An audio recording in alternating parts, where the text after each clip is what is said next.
Est-ce qu'on peut encore acclamer très fort? Alléluia. Est-ce que quelqu'un peut dire après moi, Dieu lui-même marchera devant moi? Il sera lui-même avec moi. Il ne va pas déléguer un ange. Il ne va pas se faire représenter. Il sera lui-même avec moi. Il marchera lui-même devant moi. Est-ce qu'on peut acclamer le Seigneur? Gloire à Dieu. Nous allons prendre nos Bibles. Je vous salue, je suis content de prier ensemble avec vous. Nous prenons nos Bibles. Nous avons le psaume 143, verset 8 et le psaume 139, verset 23 à 24. Nous allons parler de comment Dieu nous conduit. De comment Dieu nous conduit. Nous sommes toujours dans notre thème. Nous avons parlé et nous sommes en train, nous continuons de parler de ce que signifie Dieu lui-même marchera devant nous. Et donc, nous avions dit que cette phrase, cette proclamation signifie que Dieu sera l'avant-garde, marcher devant. C'est une expression militaire. Et deuxièmement, nous avons dit que cette expression signifie Dieu sera notre guide. Il va nous montrer le chemin. Il va nous montrer ce que nous devons faire. Et là, ce dimanche, nous voulons parler de comment Dieu peut nous conduire. Nous avons le psaume 143, verset 8. Fais-moi entendre de le matin ta bonté, car je me confie en toi. Fais-moi connaître le chemin où je dois marcher, car je lève à toi mon âme. Une prière très forte, une prière de quelqu'un qui veut triompher. Chaque matin, il demande que le Seigneur lui montre la voie qu'il doit suivre, le chemin où il doit marcher. Et il écoute sa bonté le matin. Le deuxième texte commence au verset 23. On va lire tous ensemble. Sonde-moi, ô Dieu, et connais mon cœur. Éprouve-moi et connais mes pensées. Regarde si je suis sur une mauvaise voie et conduis-moi sur la voie de l'éternité. Voilà la prière qu'un homme avisé, responsable, doit faire chaque jour.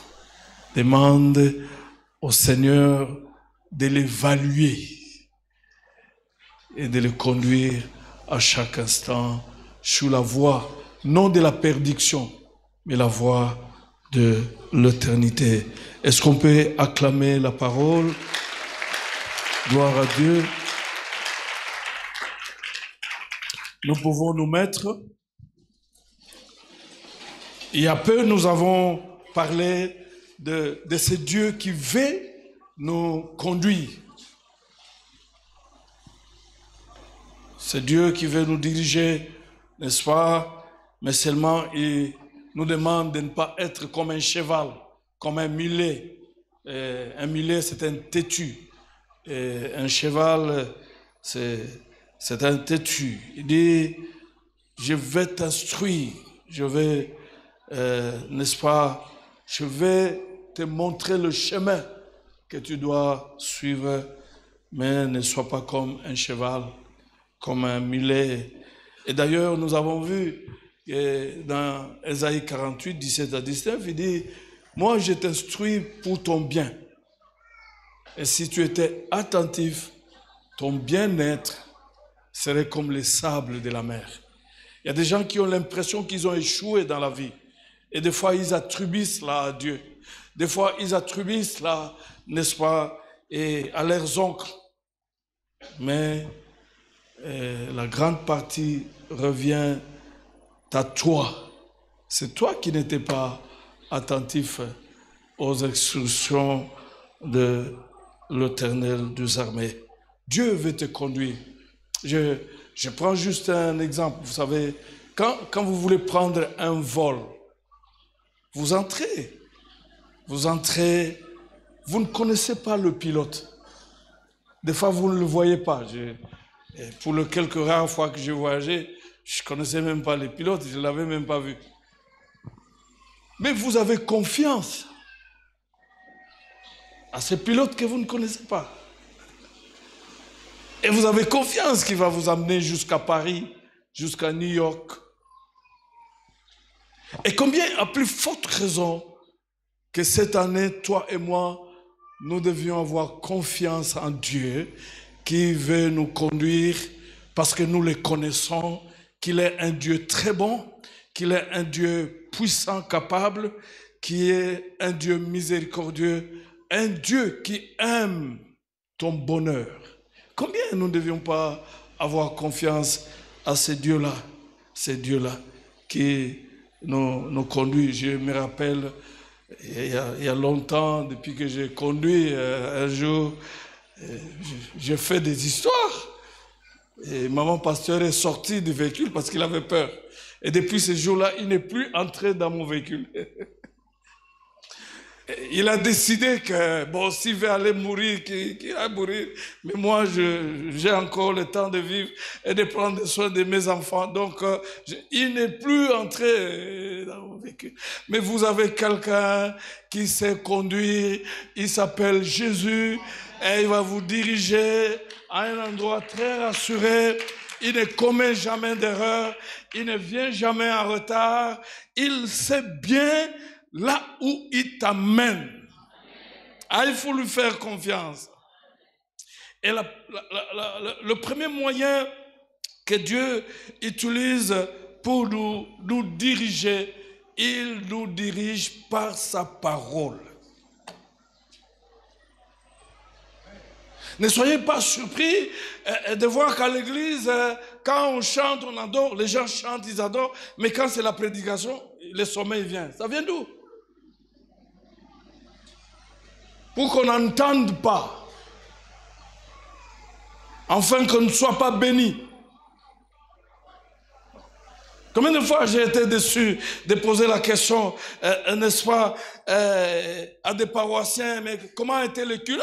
C'était magnifique, c'était formidable, c'était chou, il y avait la chaleur, il y avait la présence de l'esprit. Mais quand je pose la question, on a parlé de quoi?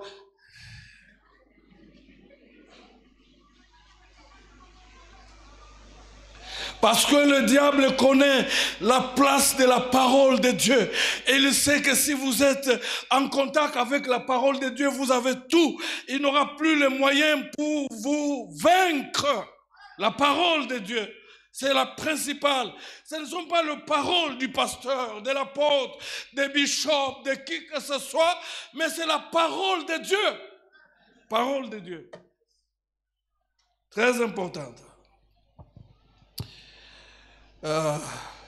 Nous allons lire le psaume 119, 97 à 105. Nous allons lire aussi Proverbes. On commence avec le psaume 119. On peut se lever un peu. Gloire à Dieu. Gloire au Seigneur. Tu as bien fait de te mettre debout. Quand nous venons à l'église, nous ne venons pas suivre une conférence. Nous venons nous mettre debout, à genoux et s'asseoir. Est-ce que Vous avez vu le texte, n'est-ce pas? Est-ce qu'on peut lire tous ensemble? Combien j'aime ta loi. Elle est tous les jours l'objet de ma méditation. On peut continuer. Tes commandements me rendent plus sage que mes ennemis, car je les ai toujours avec moi. Je suis plus instruit que tous mes maîtres, car tes préceptes sont l'objet de ma méditation. J'ai plus d'intelligence que le vieillard, car j'observe tes ordonnances. Je retiens mon pied loin de tout mauvais chemin, afin de garder ta parole. Je ne m'écarte pas de tes lois, car c'est toi qui m'enseignes. Que tes paroles sont douces à mon palais, plus que le miel à ma bouche. Par tes ordonnances, je deviens intelligent. Aussi, je hais toute voix de mensonge. Ta parole est une lampe à mes pieds et une lumière sur mon sentier. Est-ce qu'on peut acclamer la parole? Oh, ta parole est une lampe à mes pieds et une lumière sur mon sentier. C'est la lumière de la même lampe, la parole de Dieu. Pouvez vous mettre.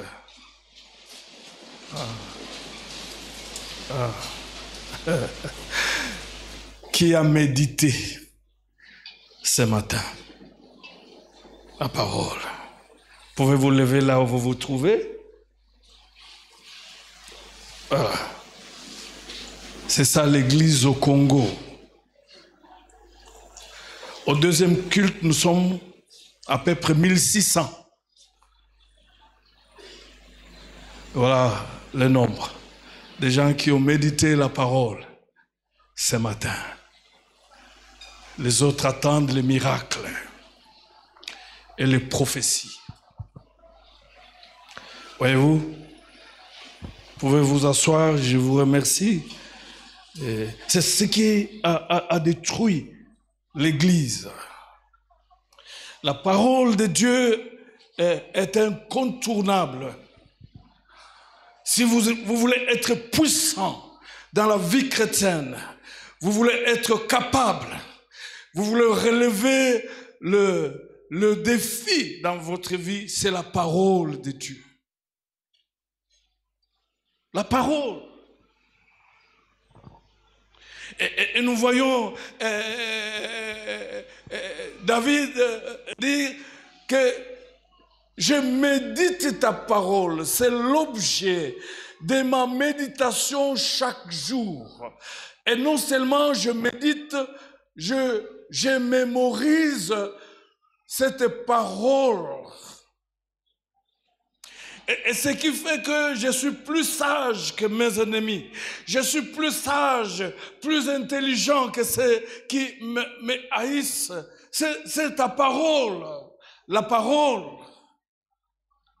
Nous croyons à toute la parole, de Genèse à l'Apocalypse. Nous croyons, nous les évangéliques, nous croyons que c'est la parole de Dieu. C'est Dieu qui est derrière la parole. C'est Dieu qui parle. C'est lui qui est derrière sa parole. Si vous ne méditez pas la parole, vous serez faible. Si vous méditez pas la parole, vous n'avez pas cette joie, cette force, cet amour de la parole de Dieu. Vous êtes faible. On peut même douter sur votre conversion. Parce que quand nous venons au Seigneur, l'amour pour le Seigneur nous pousse à aimer sa parole. Parce qu'il est derrière sa parole. Il est dans sa parole. C'est lui qui parle dans sa parole.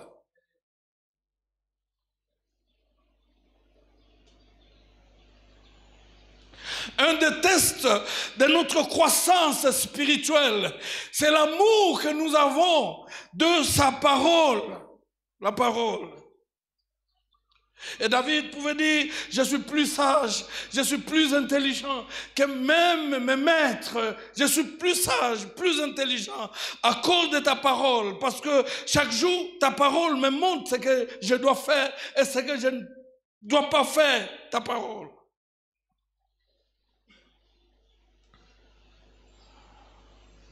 Je l'ai dit au premier culte, je suis étudiant en théologie et puis un jour le doyen nous prend dans ses courses, il en avait l'habitude et puis on arrive vers 11h, tous on avait vraiment faim et tout ça et puis on a pris notre courage pour lui dire que doyen, nous avons faim.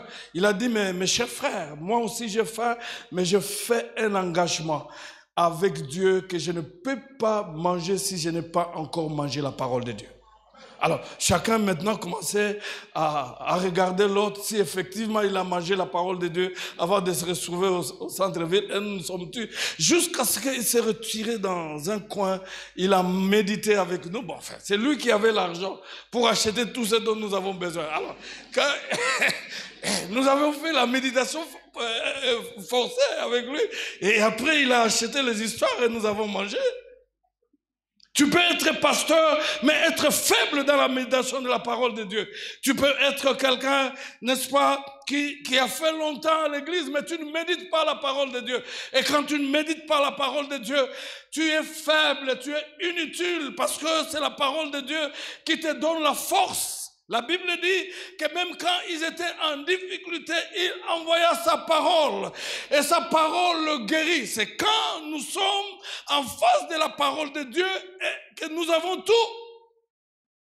La parole de Dieu nous donne même la santé.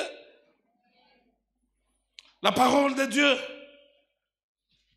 nous montre ce que nous devons faire, ce que nous ne devons pas faire. Je l'ai dit, n'est-ce pas? Au premier culte ici, un monsieur élevé, directeur général de la SNEL, mais c'est une sentinelle qui vient lui dire, mais il y a une maman là vers Maluku. Soit vous savez que les sentinelles, les bonnes sont très bien informées dans ces histoires ici. Il n'avait pas peur que Dieu était contre l'occultisme et la magie. Parce qu'il était païen. Ce qui fait la différence entre nous et les païens, nous craignons Dieu. Nous savons qu'il ne faut pas être dans l'adultère, qu'il ne faut pas être dans l'impudicité, qu'il ne faut pas être dans le mensonge, qu'il ne faut pas être dans le vol, qu'il ne faut pas être idolâtre. Et il a pris son véhicule, il a quitté Gombe jusqu'à Maluku. Et là, un monsieur vient lui dire, Mama lobi oko kitana libulu kunaka andengo bimakina libumu ya mama na yo.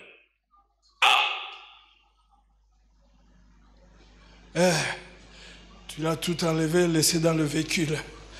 Et il est descendu nu. Mais il ne savait pas que les voleurs le suivaient. Et ils sont venus, ils ont brisé le parapluie, ils ont volé tous les habits parce que le véhicule était automatique. Il est parti. Et quand il est rentré, tous les habits étaient volés. Il devait quitter Maluku nu jusqu'à Gombe nu. Et en cours de route, la chanson, c'est pas possible. Mais c'est pas possible. Qui t'a envoyé?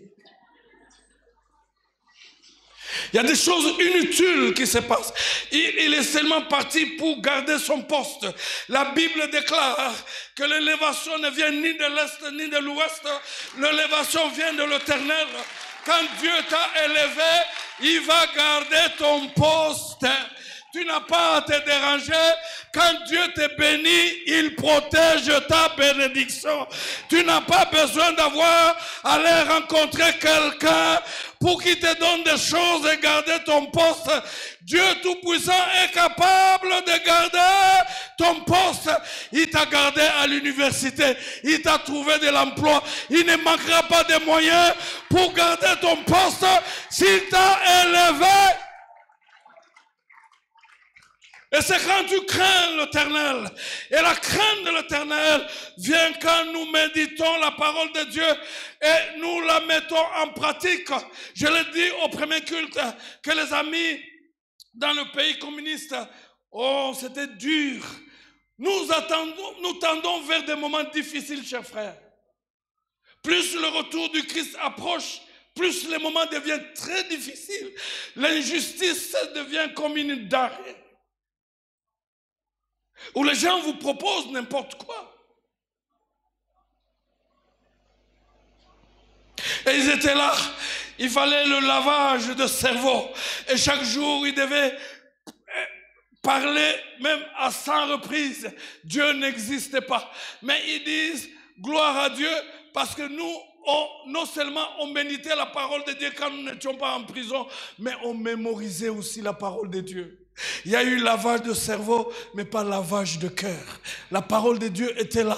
Et nous nous référions à la parole que nous avions mémorisée, n'est-ce pas? Et nous prions sur base de cela. Et chaque matin, on se levait, on dit à l'autre, qu'est-ce que tu avais mémorisé comme parole?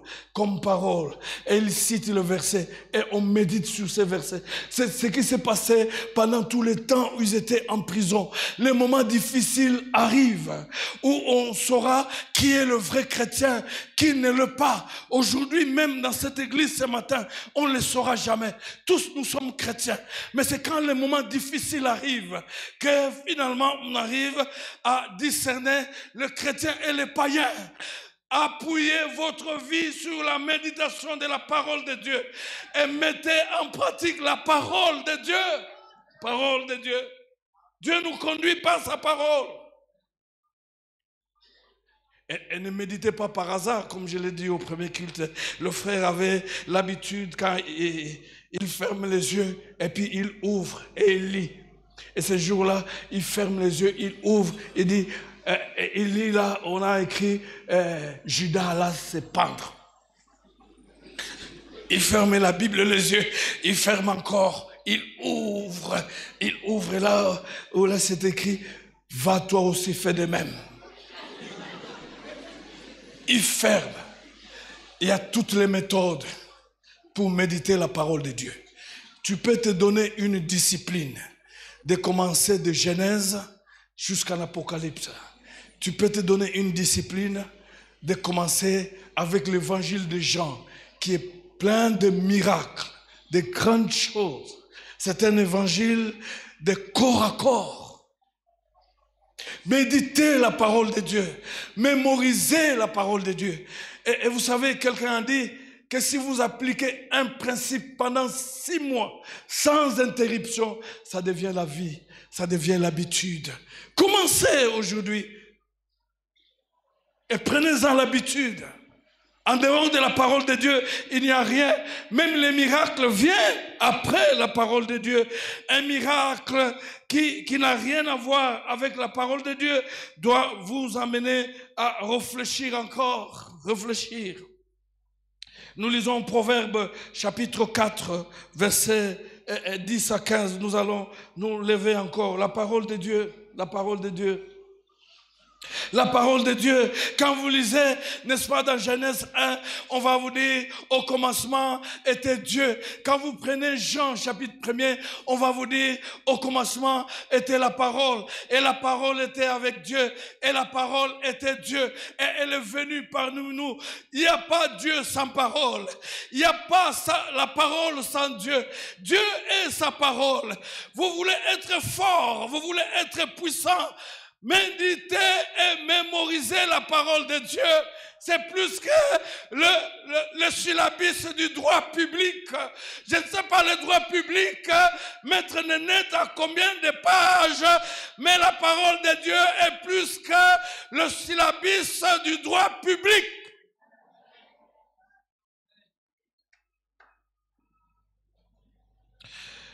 « 10 à 15.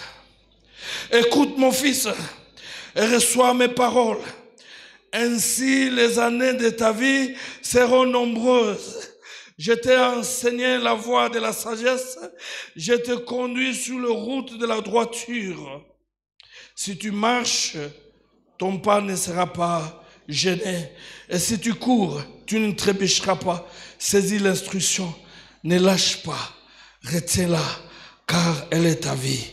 N'entre pas dans le sentier de méchants et ne t'avance pas dans la voie des hommes mauvais. Évite-la, n'y passe pas, détourne-t'en et passe outre. Vous savez, la longévité, ce n'est pas lié, n'est-ce pas, à l'opulence. La longévité est liée, bon anniversaire maman, la longévité est liée à Dieu. On connaît des gens qui avaient de l'opulence, qui avaient des moyens, tout est bien vérifié, mais qui ne sont plus là avec nous. Moi souvent ça choque mon cœur. Quand je suis sur les réseaux sociaux, vous voyez les vieilles mamans du Nord Kivu, vieilles, plus de 100 ans, en train de marcher, de fuir le M23. Depuis un temps, je suis en train de prier pour le M23, contre, que le Seigneur suscite même les serpents pour les mordre.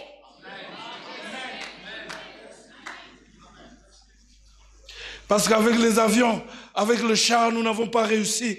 Que l'armée de l'Éternel suscite même le serpent, le mordre dans la forêt. Mais le vieil maman là, le vieil maman, forte, en train de marcher, ils prennent du chocolat où? C'est la grâce de Dieu. Vous voulez vivre longtemps? Le secret, c'est la parole. Méditez la parole de Dieu, elle va vous montrer ce que vous devez faire. La plupart des maladies, c'est lié au péché. La parole de Dieu. Pouvez-vous mettre la parole de Dieu? Lorsque, chers frères, dans le Seigneur, vous faites de la parole de Dieu votre autorité suprême, le premier pas vers la victoire sur les attaques de l'ennemi consiste à venir à elle pour vous emparer des promesses divines concernant votre situation. Que la parole de Dieu soit l'autorité suprême de votre vie. Vous voulez faire quoi que ce soit, posez-vous d'abord la question, qu'est-ce que la parole de Dieu dit? Et obéissez à la parole de Dieu. La parole de Dieu ne veut pas vous dire d'être tribaliste. Elle est contre ce genre de choses. La parole de Dieu ne va pas vous dire d'avoir 2 femmes. Souvent, il y a des gens qui sont venus me voir et disent, mais pasteur, c'est lui qui m'aime, il est marié. Mais dit, mais la Bible est claire, non? Là, tu veux que je fasse quoi? Mais il est marié, va-t'en. Parce que la Bible n'a pas fabriqué de bureau, ni de table. La Bible dit, l'homme est un seul homme, quittera son père et sa mère et s'attachera à sa femme et la seule femme et les deux deviendront une seule chair. Et alors, quand tu as un aventurier qui est marié et qui vient à tes côtés, mais chasse-le. La parole de Dieu le déclare. La parole de Dieu doit être l'autorité suprême. Tu veux faire quelque chose, entre dans la parole de Dieu. Qu'est-ce que la parole de Dieu dit? Tu es attaqué, entre dans la parole de Dieu. Dans ta situation, qu'est-ce que Dieu a dit? Quand nous lisons dans toujours Proverbes, chapitre 4, versets 20 à 21, la Bible dit, mon fils, sois attentif à mes paroles. Tends l'oreille à mes discours, qu'ils ne s'éloignent pas de tes yeux, garde-les dans le fond de ton cœur, car ils sont la vie pour ceux qui le trouvent, et pour le corps, c'est la santé. Et garde ton cœur plus que toute autre chose, car c'est de lui viennent les sources de la vie. La santé, la parole de Dieu donne la santé. La parole de Dieu donne la santé. Le deuxième moyen où Dieu nous parle, il nous parle par le Saint-Esprit. Si tu es réellement enfant de Dieu, le Saint-Esprit parle, il nous parle. Il est difficile, quand tu es dirigé par le Saint-Esprit, de regretter les erreurs que tu as commises hier. Parce qu'il n'est pas le Dieu des erreurs. Il ne commet jamais des erreurs. Les gens, surtout les enfants de Dieu, ils ne sont pas très souples. Si tous les jeunes sœurs, est-ce que les jeunes sœurs sont là? Manifestez-vous les jeunes sœurs. Voilà, ils hésitent. Et ici, manifestez-vous ici. Et là. On te demande un mariage, déjà tu as répondu. Même quand tu dis laissez-moi le temps d'aller prier, mais dans le cœur tu as déjà répondu. Mais quand tu vas aller prier, tu attends encore quelle réponse? Il faut prendre du temps d'aller prier parce que c'est Dieu qui connaît le cœur. Il connaît le passé, il connaît le présent et il connaît le futur. Il y a de n'importe quoi, c'est les jeunes gens. Et ceux qui sont plus victimes, ce sont les sœurs. Et quand tu es dirigé par Dieu, par le Saint-Esprit, tu ne regretteras jamais. Parce que chaque enfant de Dieu, avant de tomber même dans le péché, le Saint-Esprit lui dit que c'est le péché. Chaque enfant de Dieu. C'est lui-même qui s'entête et il tombe. Il tombe. Et finalement, il commence à regretter. J'ai rencontré un frère comme ça, il dit, mais toi, tu as besoin de délivrance. Il tombe, il se relève, il tombe, et jusqu'à aller, et même dit, Sœur, je t'ai envié, je demande pardon. Mais le jour suivant, il revient toujours et dit, toi, tu as besoin de délivrance. Tu dois être libéré, tu es possédé à un haut niveau. Quand nous lisons, n'est-ce pas, dans Jean chapitre 16, versets 13 à 14, voilà ce que la Bible nous dit. Quand il sera venu, lui, l'Esprit de vérité, il vous conduira dans toute la vérité, car ses paroles ne viendront pas de lui-même, mais il parlera de tout ce qu'il aura entendu, et il vous annoncera les choses à venir. Lui me glorifiera, parce qu'il prendra de ce qui est à moi, et il vous l'annoncera. Il nous conduit dans la vérité. Il nous dit, il nous avertit, il nous avise à tout moment. Et il peut utiliser tous les moyens, même les visions, les songes. Il peut les utiliser pour nous ramener parce que Dieu, il nous garde jalousement. Il ne veut pas que nous puissions, n'est-ce pas, nous perdre. Il n'y a que le diable qui vient pour nous détruire, égorger et tout voler. Mais lui, il est notre Père. Il nous parle toujours. Il nous parle. Il nous parle qu'il faut quitter cette compagnie. C'est une mauvaise compagnie, car la Bible dit que la mauvaise compagnie corrompt les bonnes mœurs. Tu es une femme mariée, tous tes amis sont des prostituées. Dis-moi qui tu fréquentes, je te dirai qui tu es.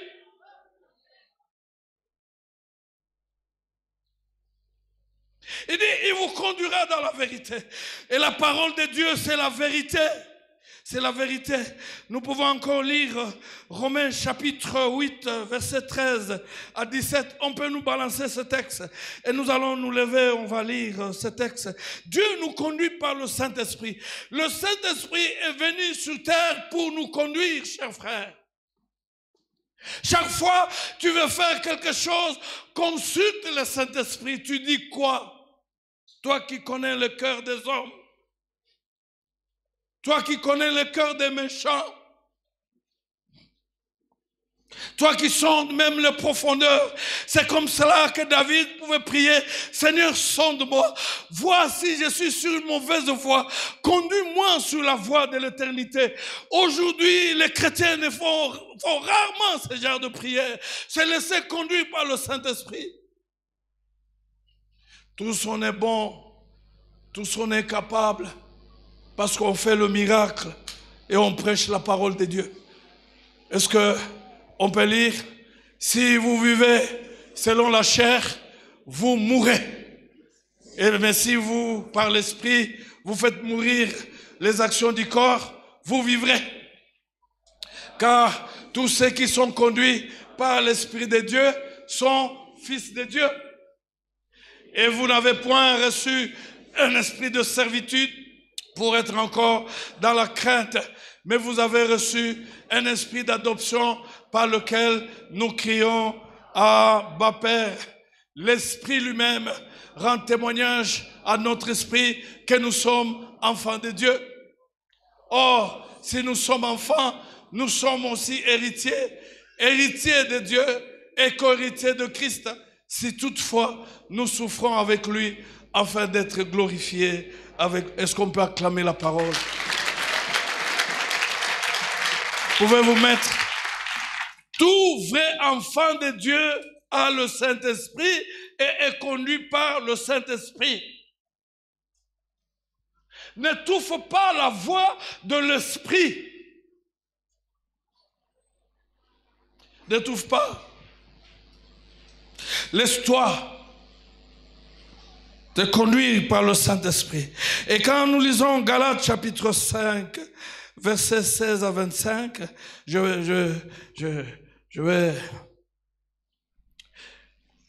vais commencer avec le verset 16 qui dit ceci.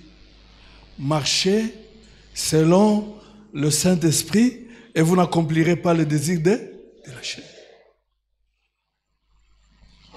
Marchez. C'est une question d'une discipline.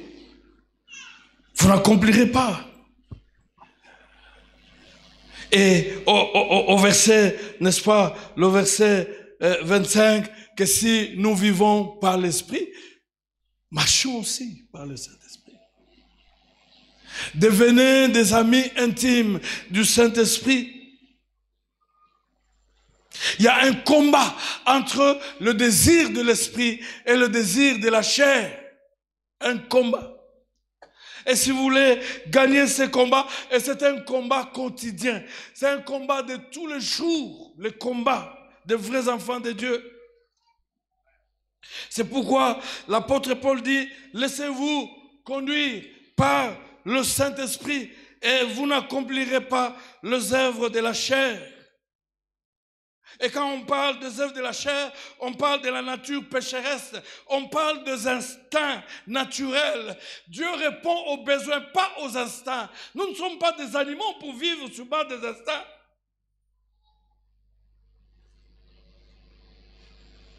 J'ai rencontré un homme, lui, quand il a l'argent, il entre dans ses magasins, quand il voit la chemise, il achète, il enlève ce qu'il avait porté. Il met dans le sac, il porte. Quand ce sont les chaussures, il fait autant. Et puis sa femme était en difficulté, vous savez. La femme était quand même un peu... La femme a grandi quand même dans une bonne famille. Mais lui, un médiocre. Vous savez que dans le mariage, le Seigneur nous aide beaucoup. Hein? Le Seigneur nous aide beaucoup. C'est pourquoi il nous met ensemble pour combler nos insuffisances. Moi, c'est ce que j'ai dit aux jeunes. Aujourd'hui, je serai encore avec eux. J'ai dit, mais moi, cette histoire de couleurs, c'était tout un problème. Je peux porter 5 couleurs.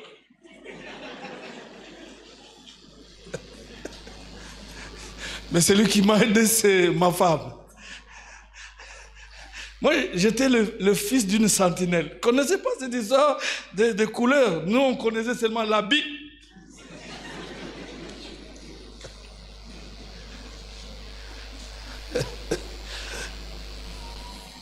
Alléluia. Amen.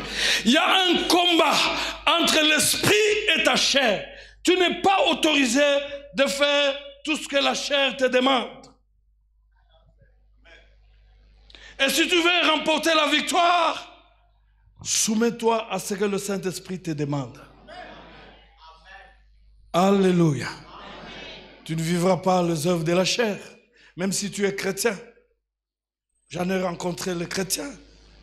Après beaucoup de temps, il arrive à un endroit, les gens sont en train de danser des trucs traditionnels. Et lui a pensé à l'époque comment il était, il dansait ces choses, comment il aimait ces choses. Et puis, du coup, on l'a trouvé dans le cercle en train aussi de danser. C'est la chair.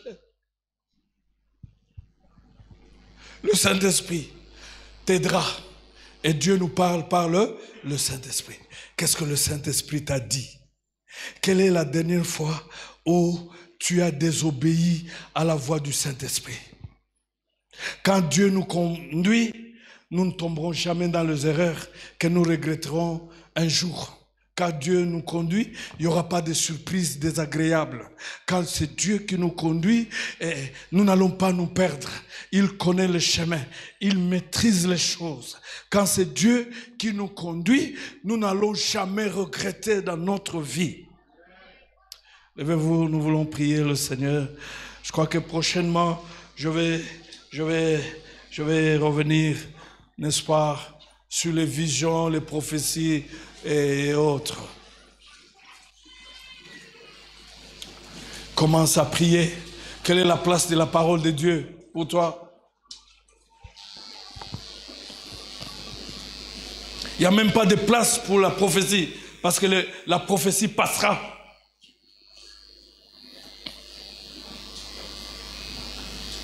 Commence à prier. Quelle est la dernière fois que le Saint-Esprit t'a parlé et tu as désobéi et tu regrettes aujourd'hui? Ce n'est pas lui. Lui t'avait déjà avisé. Si tu es là, tu n'as qu'à te relever et à recommencer avec lui. Rentrer même là où il t'a demandé de faire ce que tu devais faire et commence à le faire. Quelle est la dernière fois? Dieu veut te conduire. Dieu veut me conduire. Il dit, si tu étais attentif à mes instructions, ton bien-être serait comme le sable de la mer. Bien-aimé dans le Seigneur, c'est la parole de Dieu qui vient avec le bonheur, le bien-être. C'est la parole de Dieu qui vient avec la longévité, la santé. C'est la parole de Dieu. La parole de Dieu t'éloigne du péché, mais le diable t'éloigne de la parole de Dieu. La parole de Dieu t'éloigne du diable et du péché, mais le diable t'éloigne de la parole de Dieu, parce qu'il sait que dans la parole de Dieu il y a la sémence, et dans la sémence il y a la production pour toutes les situations de ta vie. Quand tu n'as pas la parole de Dieu qui habite en toi, tu es malheureux, tu es pauvre comme chrétien. Tu ne t'en sortiras jamais. Même à des moments difficiles qui nous arrivent, parce que les signes sont là, que le monde est prêt pour le jugement, prêt pour le feu. Le monde où il y a maintenant la médiocrité, l'homosexualité, la recrudescence de la violence, du péché. Ce n'est pas seulement le Russe contre les chrétiens, les Ukrainiens, mais c'est l'Occident tout entier, c'est la Chine, c'est la Corée du Nord, c'est le Congo, c'est le Rwanda, c'est ceci, c'est là. La parole de Dieu dit, Christ a déclaré que quand un royaume s'élèvera contre un autre, quand vous entendrez le bruit de guerre, quand il y aura le péché, dites-vous que le Fils de l'homme est à la porte. Gloire à Dieu. Nous prions contre la guerre au Congo, mais sachez, n'oubliez pas que Jésus est à la porte. Les moments difficiles sont à venir. Les moments des épreuves. Tu peux t'en sortir par la parole de Dieu. Tu peux être rassuré par la parole de Dieu. Comment tu t'es engagé pour méditer la parole de Dieu? Jésus a dit, seul vous ne pouvez rien. Seul vous ne pouvez rien. Vous ne pouvez faire quelque chose qu'avec l'aide de Dieu.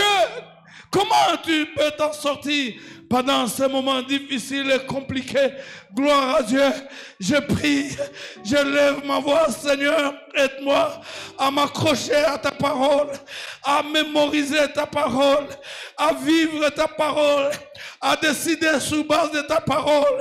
Rien que ta parole, Seigneur. Gloire à Dieu, ta parole, c'est la vie, ta parole. Gloire à Dieu. Est-ce que quelqu'un est là?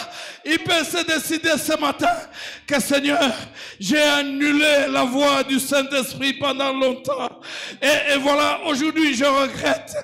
Maintenant je me lève et je m'engage pour écouter la voix du Saint-Esprit, pour obéir à la voix du Saint-Esprit.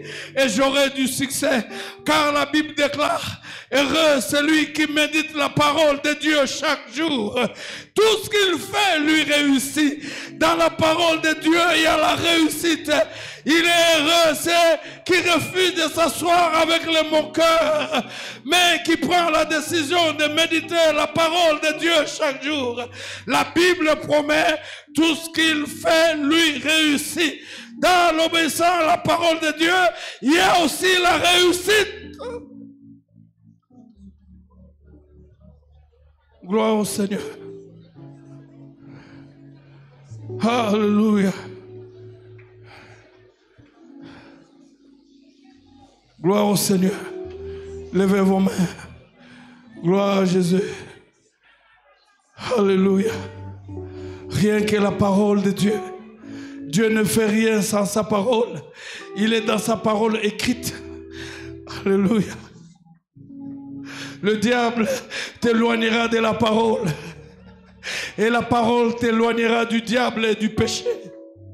La parole. Alléluia. Alléluia. La parole. Alléluia. Alléluia. Là où la parole s'accorde avec le Saint-Esprit, il y a la restauration, il y a le miracle. Tu as longtemps prié pour la santé. La réponse est là, la parole. La parole. Et la parole, tu peux la lire seule, la parole. Tu n'as pas besoin d'un prédicateur. Elle a toujours la même puissance, la même efficacité, la parole. La parole. Oh, que le Seigneur mette à moi l'amour de sa parole.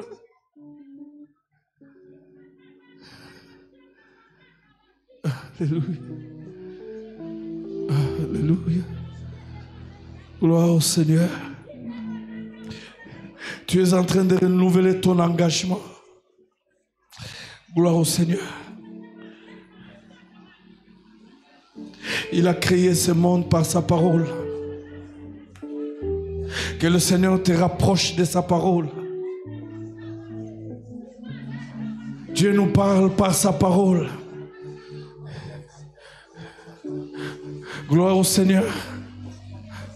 Reçois la grâce de méditer sa parole, de la mettre en pratique. Reçois la grâce. Reçois la grâce d'aimer le Saint-Esprit et de lui obéir de manière inconditionnelle. Oh Seigneur, je veux faire attention à cette voix douce. Cette voix douce, sans arrogance, mais qui me dit la vérité sur l'avenir de ma vie. Je me refais attention à cette voix douce non violente, mais ta voix qui me montre le chemin. Quand c'est Dieu qui te conduit, tu ne te perdras jamais. Quand c'est Dieu qui te conduit par sa parole, par son Saint-Esprit, tu ne regretteras jamais. Quand c'est Dieu qui te conduit par sa parole et par son Saint-Esprit, tu réussiras, tu seras en bonne santé, tu iras toujours de l'avant parce que sa parole ne change jamais. Tout est dans sa parole, mes bien-aimés.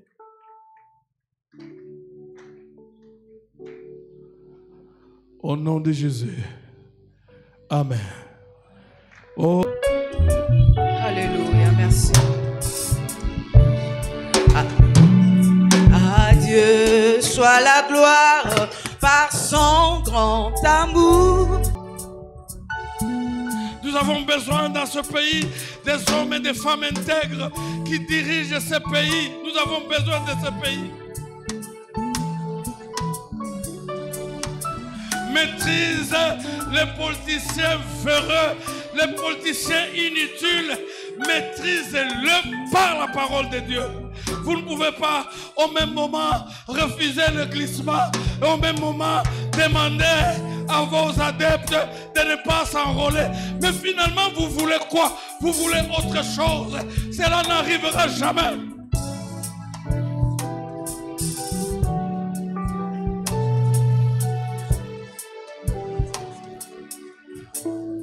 Levez vos mains. Que le Seigneur vous bénisse. Gloire à Dieu. Que le Seigneur vous ouvre la porte. La Bible déclare qu'il ouvrira la porte à celui qui frappera. Ta responsabilité tous ces mois de février sera de frapper seulement.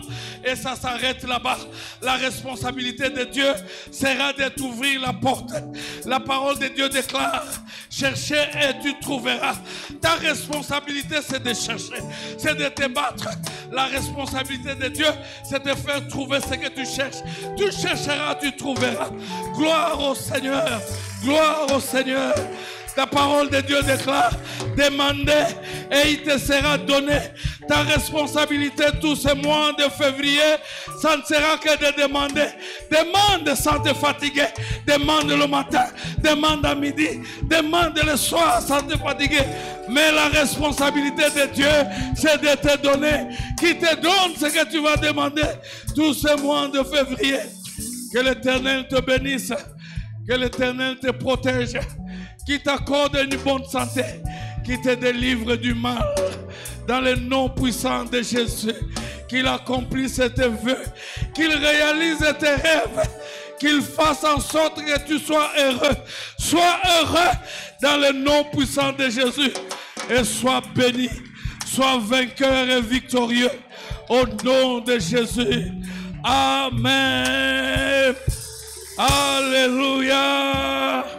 Bonne année, bon dimanche, bon début du mois, bon début de la semaine. Alléluia.